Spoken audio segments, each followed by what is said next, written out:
Ya pemirsa, tidak terasa kita sudah berada di segmen akhir. Saudara, akibat cuaca buruk disertai angin kencang belakangan terakhir ini, harga ikan di pasaran Kabupaten Biren mengalami kenaikan. Naiknya harga ikan juga disebabkan pasokan dari nelayan yang berkurang drastis.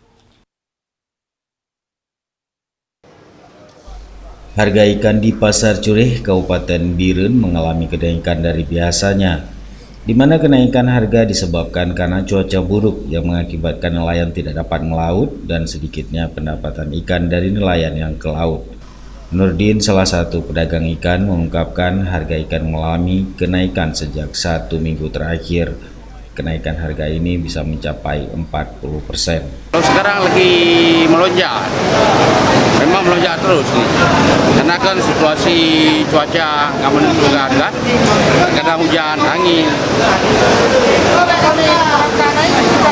Dongkol, bandang, udang, itu kembung 25.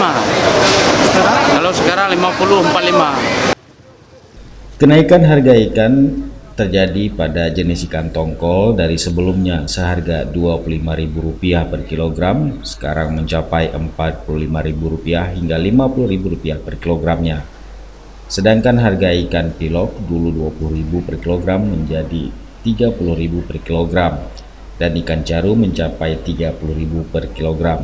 Cumi-cumi seharga mencapai Rp50.000 kilogram. Begitu juga dengan udang mencapai Rp100.000 per kilogram. Dari Biren, Tim Liputan Aceh TV melaporkan.